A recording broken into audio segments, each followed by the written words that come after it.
दोस्तों ये कहानी ऐसे लड़के की है जिसने एक नहीं दो नहीं 64 बार लौंडियों को पेला है और आखिर में इसे भटाभट करते करते एक लड़की से प्यार हो जाता है। तो चलिए देखते हैं ये लौंडा अपने बॉस के साथ साथ कितनी लड़कियों से मजे लेता है। मूवी की स्टार्टिंग एक इलेक्ट्रिक शॉप में एक लड़के जैमी से होती है जो एक नंबर का लौंडियाबाज है, जो एक झटके में लौंडिया से ऐड कर लेता है और उनके साथ दबा दबा कर संभोग करता है। एक दिन लौंडे की काम इच्छा वाली शक्ति जाग जाती है और वो अपनी बॉस की बंदी से मजे लेने पहुंच जाता है, यानी भटाभट भटाभट भटाभट कर देता है। तभी उसका फोन गिर जाता है और उसके बंदा यानी बॉस उसके पास कॉल लग जाती है, जहां वो उनकी सारी आह की आवाज सुन लेता है और वो सोचता है यहाँ मेरा टोपा मुठ मारते मारते घिस गया और ये भोसड़ी का मेरी बंदी बजा रहा है, भोसड़ी के बाहर निकल तू। तभी उसका बॉस अंदर घुस के उसे खूब मारता है। मार खाने के बाद भी जैमी एक लौंडिया को पटाकर उसे अपना ठुकाई काट देता है, जहाँ दोनों की लार ऐसे टपक रही थी जैसे वो अभी खोल के बैठ जाए। तभी उसका बॉस बोलता है भोसड़ी के एक रैप्टे में झूमता फिरेगा, निकल जाए यहाँ से। तभी जैमी कहता है हाँ तू ही तो मार गया काले सांड, और ये बोलकर वो वहाँ से भाग जाता है। जैमी घर आता है तो फैमिली में सबको पता चल जाता है इसे ऑफिस से निकाल दिया गया है, जहां उसका भाई बोलता है तू टेंशन मत ले मेरे छोटे भाई, मैं तुझे जॉब दिलाऊंगा। और अगले दिन ही उसकी ट्रेनिंग स्टार्ट हो जाती है, जहां उसकी बॉस एक लड़की होती है और वहां भी जैमी अपने बॉस के संग नैन मटक के करने लगता है और फाइनली उसे भी पटा लेता है, जहां जैमी उसका भी ढोल बजा देता है। अब ट्रेनिंग के बाद जैमी अपने नए मैनेजर से मिलता है और वो उसे बताता है तुम्हें डॉक्टर को कैसे मेडिसिन सेल करनी है, और अगर तुम ज्यादा मेडिसिन सेल करोगे तो तुम्हारा प्रमोशन शिकागो में हो जाएगा। और वो हॉस्पिटल जाकर बड़े बड़े डॉक्टर से बात करते हैं ताकि कोई भी बड़ा डॉक्टर उनकी दवाई को रिप्रेजेंट कर दे और सब उस मेडिसिन को खरीद सकें, लेकिन कोई भी डॉक्टर उसे रिप्रेजेंट नहीं करता। जहां जैमी डॉक्टर से बात करने की बहुत कोशिश करता है पर वो इतना बिजी होते हैं कोई भी उससे बात नहीं करता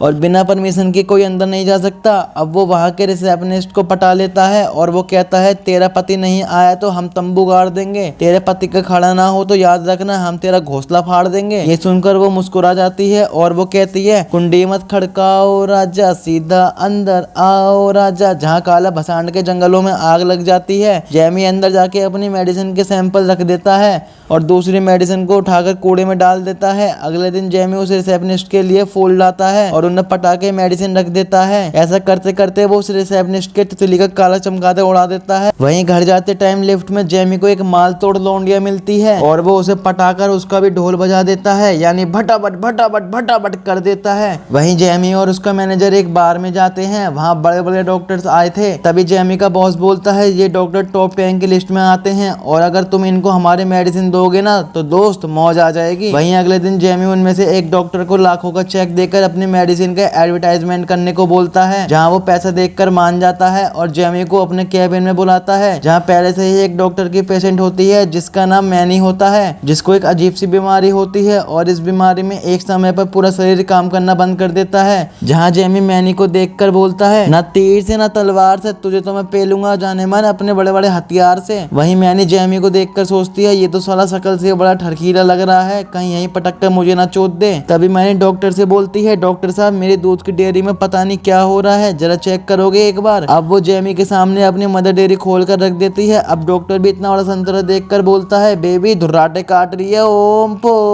वहीं जैमी हंसते हुए बोलता है ले भैया ले ओम फो, तू अमीर घर की है शायद इसलिए तेरे संतरे बड़े हैं और तेरे संतरों के चक्कर में ही मेरे अरमान खड़े हैं। अब इसके बाद जैमी कहीं ना कहीं मैनी की मदर डेयरी पर फिदा हो जाता है और उसे किसी भी हालत में मैनी की तितली का चमकादड़ बनाना था और वो वहाँ के रिसेप्शनिस्ट से मैनी का नंबर ले लेता है जिसे जैमी ने उछाल रखा था। और अब घर आकर जैमी सीधा मैनी को कॉल करता है तो मैनी कहती है तू है कौन और मेरा नंबर तुझे कहाँ से मिला, और वो समझ जाती है डॉक्टर के पास जो चिकना लड़का था। अब बातों बातों में ही उनकी डेट फिक्स हो जाती है, जहाँ जैमी पहले से ही पहुंच जाता है, जहाँ हमें पता चलता है मैनी उसे कैफे में पहले से जॉब करती थी और वो दोनों आपस में बात करने लगते हैं। बातों बातों में जैमी मैनी से संभोग की बातें करने लगता है, जहाँ जैमी और मैनी इतने गर्म हो जाते हैं वो एक दूसरे के कपड़े फाड़ फाड़ के चिपटा चिपटी करते हैं, यानी भटाभट भटाभट भटाभट करने लगते हैं। इसके बाद कभी वो उसके घर कभी वो उसके घर, बस भटाभट भटाभट चलता ही रहता है। अगले दिन जैमी फिर से वही मेडिसिन डस्टबिन में फेंक रहा होता है, तभी वहाँ एक डॉक्टर आता है और उसे दबाकर फोड़ता है। दरअसल दोस्तों जैमी जिस मेडिसिन को फेंकता था वो डॉक्टर उसी मेडिसिन का मालिक था और कहता है सुधर जा वरना तेरी गांड फाड़ दूंगा। अब ये कहकर वो वहाँ से चला जाता है। उसी रात एक पार्टी होती है जहाँ जैमी भी जाता है और जहाँ वो मेडिसिन वाला ऑनर भी आया था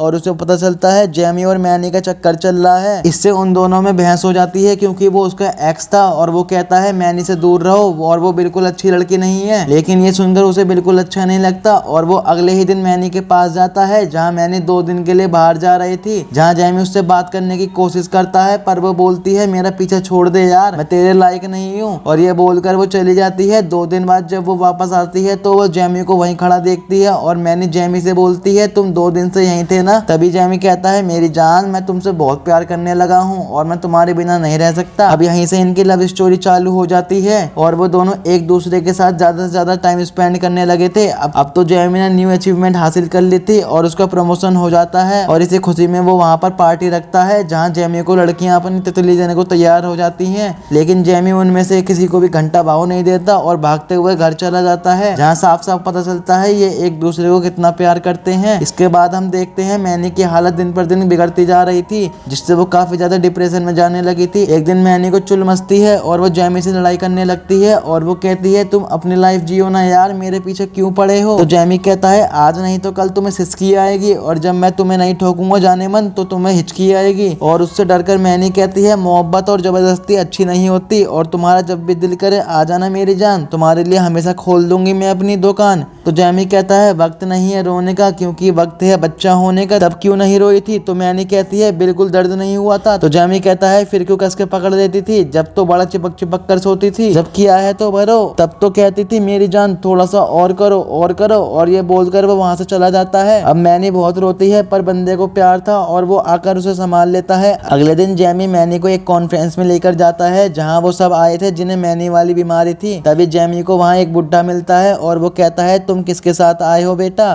तो वो कहता है मैं अपनी बंदी के साथ आया हूँ। तो बुड्ढा कहता है बेटा बंदी है लुगाई तो नहीं है ना, बंदी है तो छोड़ दो वरना आगे बहुत दिक्कत हो जाएगी, मैं तो बस तेरी भलाई के लिए ही बोल रहा हूँ। और ये सुनकर उसे बहुत बुरा लगता है।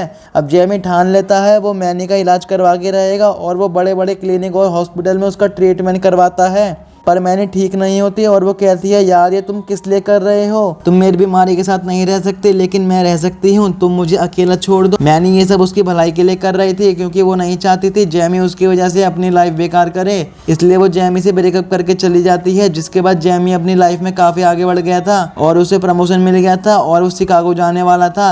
जेमी को एहसास होता है मैनी जैसी भी हो सिर्फ मेरी है और मैं उसी से प्यार करता हूँ और वो मैनी के पास चला जाता है जहाँ उसे पता लगता है मैनी 2 दिन के लिए बाहर जा रही है। और ये सुनकर ये उसी बस का पीछे करने लग जाता है जिसमें मैनी थी और फाइनली ये उस बस के आगे आकर बस को रोक देता है और मैनी कहती है तुम फिर क्यों आ गए, जिस पर वो कहता है मैं बहुत बुरा हूँ, मुझे आज तक किसी से प्यार नहीं हुआ है और जिससे हुआ है वो तुम हो। मैनी कहती है यार तुम समझ क्यों नहीं रहे हो, मैं ज्यादा टाइम तक नॉर्मल नहीं रह पाऊंगी। तो जेमी कहता है तुम ठीक हो या ना हो, तुम जैसी भी हो मेरी प्यारी जान हो और मैं तुम्हारा साथ हमेशा दूंगा। और वो एक दूसरे को एक्सेप्ट कर लेते हैं और एक दूसरे के साथ रहने लगते हैं और यहीं पर ये मूवी खत्म हो जाती है। तो दोस्तों कैसा लगा ये आपको हमारा एक्सप्लेनेशन। दोस्तों अगर ये आपको हमारी वीडियो पसंद आई हो दोस्तों वीडियो को एक लाइक करें और चैनल को सब्सक्राइब करना ना भूलना। दोस्तों मैं मिलता हूँ आपसे किसी और इंटरेस्टिंग वीडियो में, जब तक के लिए टेक केयर एंड बाय।